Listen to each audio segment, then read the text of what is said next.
நண்பர்கள் அனைவருக்கும் வணக்கம். சற்று முன் பார்த்தீங்கன்னா இந்திய எல்லையில் பாகிஸ்தான் ஆயுதங்களை குவிச்சிருக்கு. இதனால் பதற்றம் ஏற்பட்டிருக்கு நண்பர்களே. இது எதனால் அப்படிங்கிறத நம்ம இந்த வீடியோவில் தெரிஞ்சுக்க போகிறோம். அதே போல் இன்னொரு பக்கம் பற்றி எரிய ஆரம்பிச்சிருக்கு பாகிஸ்தான். இது எதனால் அப்படிங்கிறதையும், அதே போல் பாகிஸ்தானை வெளுத்து வாங்கியிருக்காங்க இந்தியா, அது என்ன அப்படிங்கிறதெல்லாம் நம்ம இந்த வீடியோவில் தெரிஞ்சுக்க போகிறோம். அதை தொடர்ந்தே பார்த்தீங்கன்னா இவர் சொன்னது முற்றிலும் போய் நாங்கள் சொல்லவே இல்லை அப்படின்னு இறங்கி அடிச்சிருக்காங்க. இப்போ ஆடி போயிருக்க அந்த நாடு. இது மட்டும் இல்லாமல் ட்ரம்ப் அவர்கள் இருக்கார் இல்லையா, அவருக்கு எதிராக இப்போது முதல் முறையாக முஸ்லீம் நாடுகள் களத்தில் இறங்கியிருக்காங்க. இதனால் அமெரிக்கா இப்போது திகைத்து போயிருக்கு. மேலும் என்னெல்லாம் நடந்திருக்கு அப்படிங்கிறத நம்ம இந்த வீடியோவில் தெரிஞ்சுக்கலாம். அதனால் கடைசி வரைக்கும் கேளுங்க. அதுக்கு முன்னாடி நம்முடைய சேனலை சப்ஸ்கிரைப் பண்ணலைன்னா மறக்காமல் சப்ஸ்கிரைப் பண்ணிக்கோங்க.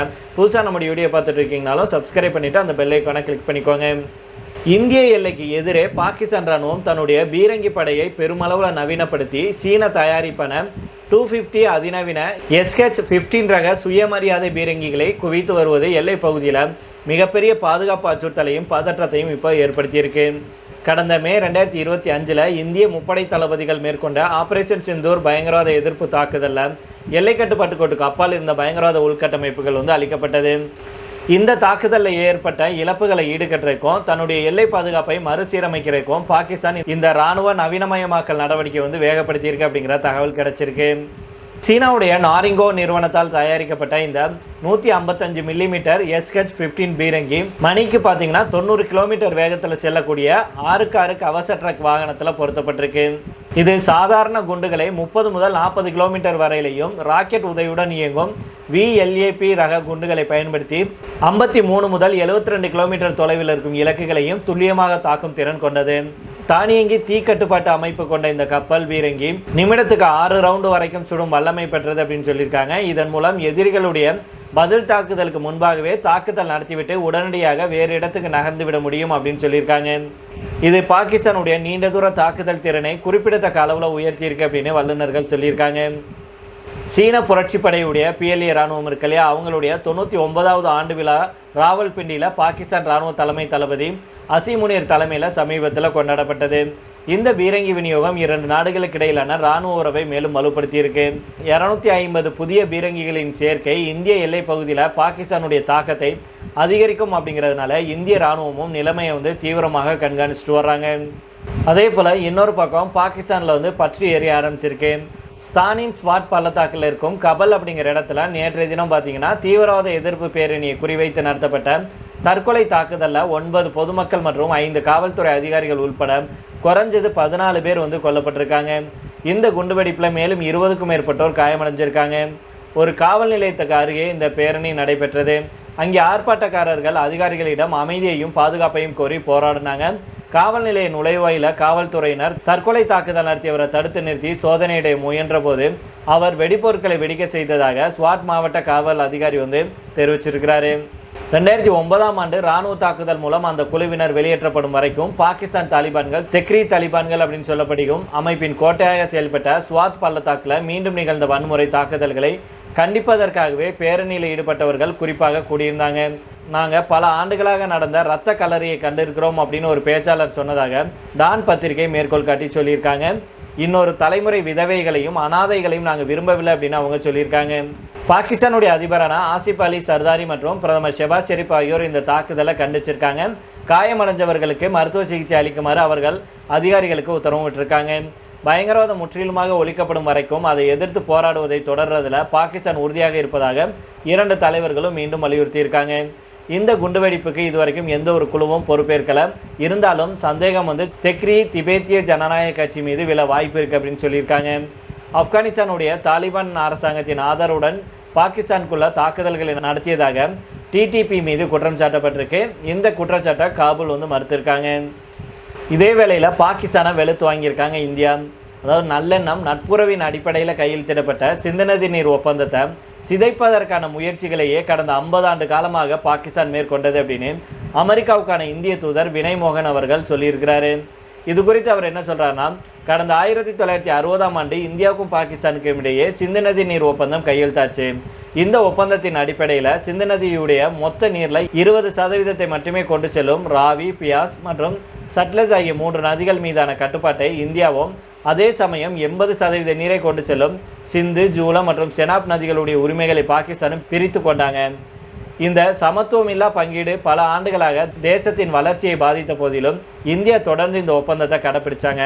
ஆனால் இதுக்கு பிரதிபலனாக 1965, 71 மற்றும் 1999 ஆண்டுகளில் இந்தியாவுக்கு எதிரான போர்கள், எல்லை தாண்டிய பயங்கரவாதம் அப்படின்னு கடந்த 50 ஆண்டு காலமாக நட்புறவை சிதைக்கும் வேலையில் தான் பாகிஸ்தான் ஈடுபட்டுச்சு.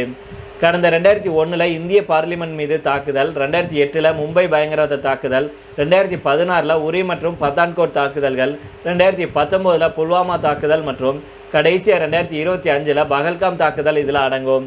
இரண்டு நாடுகளுக்கிடையே நிலவும் பிரச்சனைகளுக்கு தீர்வு காண பாகிஸ்தான் உண்மையாகவே விரும்பினால் முதல்ல தன் நாட்டில் உருவாக்கி வைத்துள்ள பயங்கரவாத கட்டமைப்புகளை முற்றிலும் அழிக்க வேண்டும்.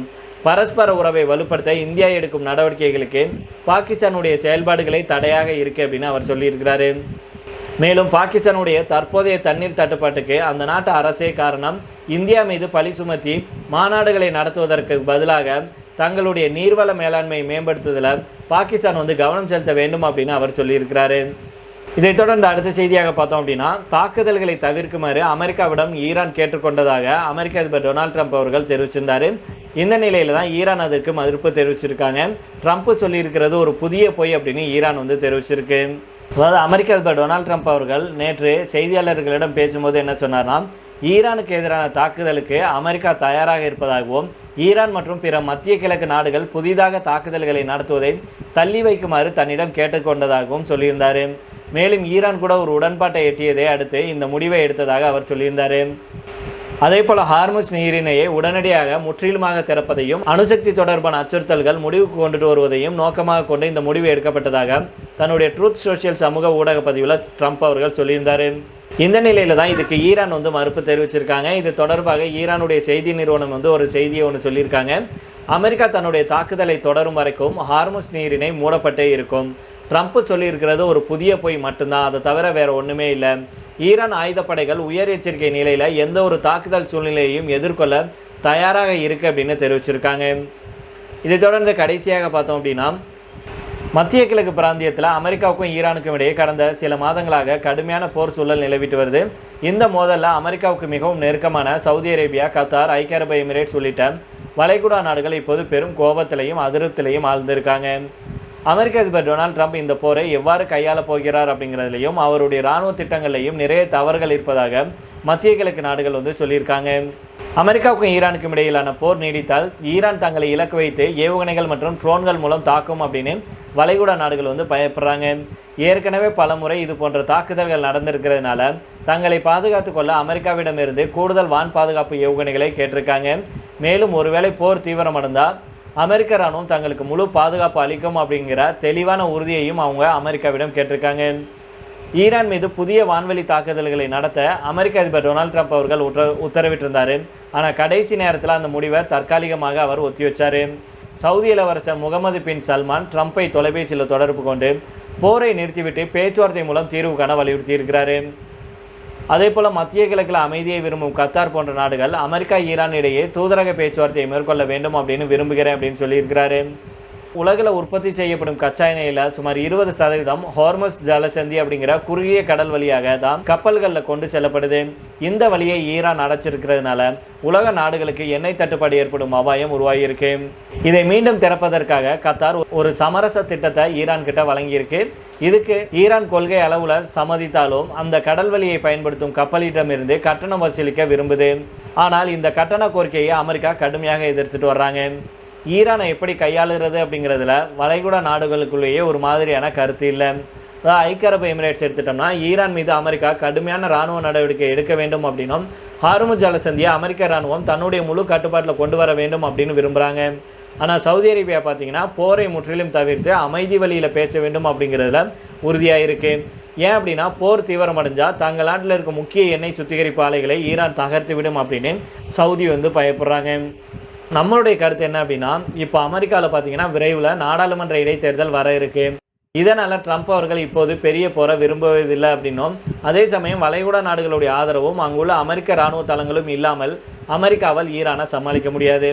இந்த மோதலில் அமெரிக்காவுக்கு மிக நெருக்கமான சவுதி அரேபியா, கத்தார், ஐக்கிய அரபு எமிரேட்ஸ் போன்ற வளைகுடா நாடுகள் இப்போது பெரும் கோபத்திலையும் அதிருப்திலையும் ஆழ்ந்திருக்காங்க.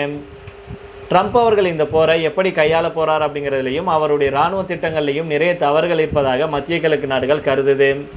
அதனால் வளைகுடா நாடுகள் இப்போது அமெரிக்காவுடைய ஒவ்வொரு முடிவையும் உன்னிப்பாக கண்காணிச்சுட்டு வர்றாங்க. தங்கள் நாட்டு பாதுகாப்புக்கு ஆபத்து விளைவிக்கும் எந்த ஒரு அவசர இராணுவ நடவடிக்கையும் எதிர்கொள்ள வளைகுடா நாடுகள் தயாராக இல்லை அப்படிங்கிறத இந்த நிகழ்வுகள் மூலம் நமக்கு தெரிய வந்திருக்கு. அதனால் பொறுத்திருந்து பார்ப்போம் நண்பர்களே. இப்போ இதோட நம்ம இந்த வீடியோ முடித்துக் கொள்ளலாம். இதை பற்றி உங்களுடைய கருத்துக்களை கீழே உள்ள கமெண்ட் பாக்ஸில் சொல்லுங்கள்.